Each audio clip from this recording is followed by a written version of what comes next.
On the other channel, I did a video on The Last of Us where I spoke of the cultural pendulum and how it swings from right to left, ultimately depending on which team holds power at the moment. So with, the president being who he is and him being a red teamer, the red team right now has a lot of cultural power. One of the things that is to be respected about a pillar of the red team is the idea of meritocracy, right? So I saw Tim Pool cover this and thought, I could do it better. This is coming to us from NBC News. Current and ex-employees allege Google drastically rolled back diversity and inclusion programs. One well-liked diversity training program at Google called Sojourn was cut entirely, according to 7 former and current employees. Protesters carry signs while demonstrating outside the Alphabet Incorporated annual shareholders meeting in Sunnyvale, California. Took place June last year. Hashtag Google, do better. Do better. Not okay, Google. Okay, that is very, very nondescript, guys. like I'm gonna keep it a buck with you. That's very nondescript. This is written by April Glazer. Google has significantly rolled back its diversity and inclusion initiatives in an apparent effort to avoid being perceived as anti-conservative, according to 8 current and former employees. So people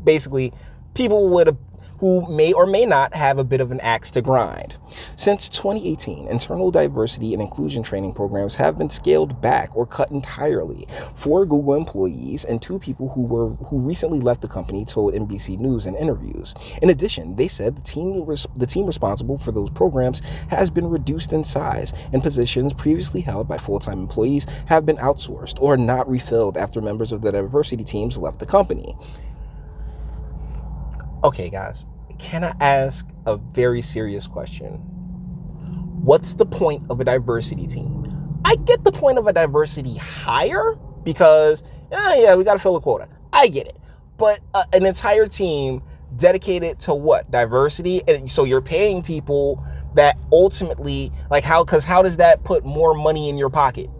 And as a company, how does just quote unquote diversity put more money in your pocket? Just pure business thinking, right?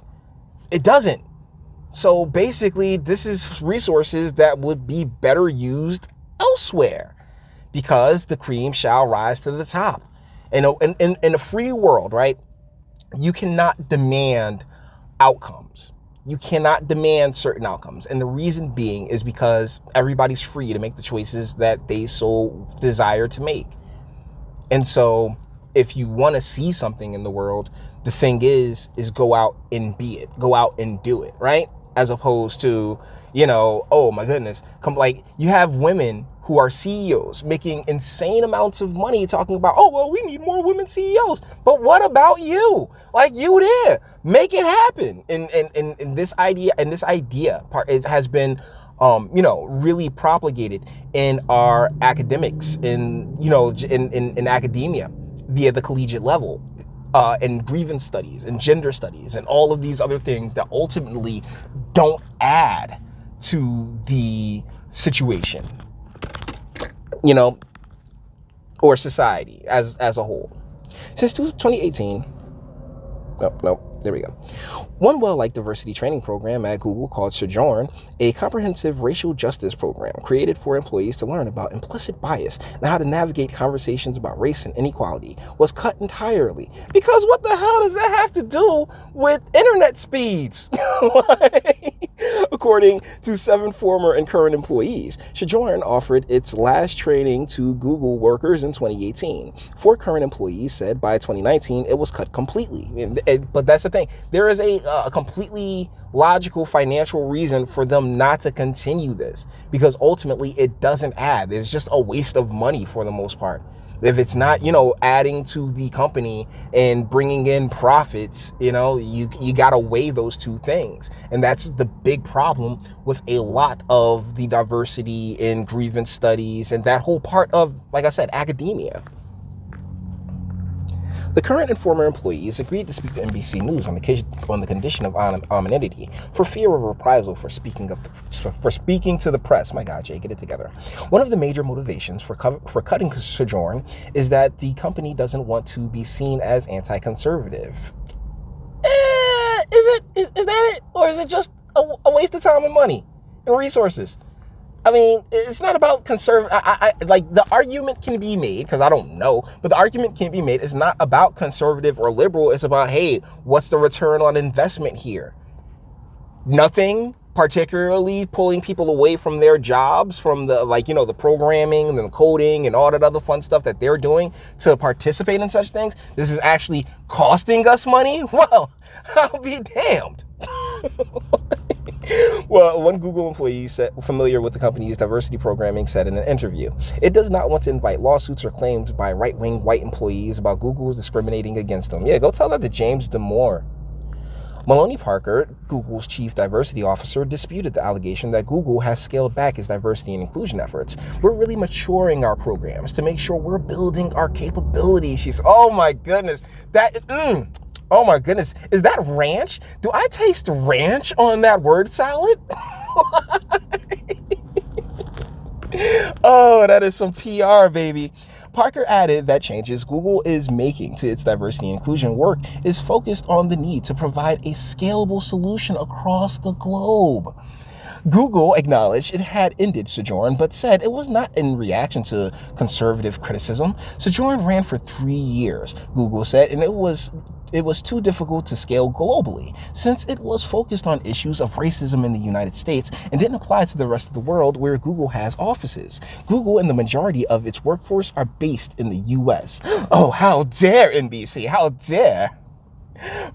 So that's basically NBC, that's NBC going, Four sources familiar with the Sojourn's curriculum said the training was designed to be intensive, requiring multiple classes and small cohorts, and that the project was always intended to roll out slowly as the team learned how to scale up each in an in-depth program. Working to reduce bias and address sensitive topics such as racial privilege and discrimination can't be done in a single session, the four sources familiar with the Sojourn curriculum said. I'm pretty sure it can't be.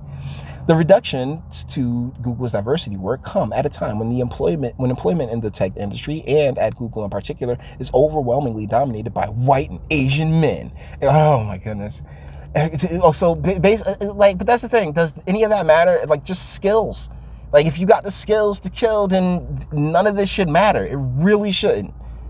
Efforts to diversify the industry have moved at a glacial pace, despite increases in hiring across major Silicon Valley firms. In 2019, Google's employee diversity rose less than a percentage point from the previous year for Black employees to 3.3%. Represent. And just over 2 percentage points to 5.7%. For Latino employees, despite increasing its overall workforce by 20,000 employees, Google isn't alone. At Facebook, only 3.8% of its employees identified as African American in 2019, up from 3.5% from the previous year. How many of those can you put money on aren't descendants? These guys really think they're slick. Parker said even Google's incremental progress is something she's proud of, since each percentage point represents thousands of employees, and it's not easy to diversify while growing at the scale Google has. A key way tech companies have sought to retain employees from diverse backgrounds is by conducting company-wide training programs on how to detect and counteract prejudice in the workforce. Okay, yeah, so this is, this is super long and it's super pointless, but the ultimate point is that the pendulum is, like I said, it's just moving at a snail's pace, but it's definitely moving. All right. And like I said before, it's also about money, because what ultimately does it bring? But either ways, guys, all the internet stuff. If you like to toss it a like, dislike, go ahead, do that too. Nobody's scared of you. Sub if you enjoy my fantastic voice and you want to get videos like this every single day. Share, because sharing is caring. And YouTube and Bitchute and Like are the biggest fans of your boy over here for very obvious reasons. Bang the bell for notifications and speak. Let me know. What do you guys think in the comments? It only makes sense that as things begin to really start to play themselves out and people really start to recognize, oh yeah, it's going to be another 4 years of Trump. So, We might as well start gearing ourselves in a right direction, which is something that was clear to see in 2016, let alone 2018. This is another part of it.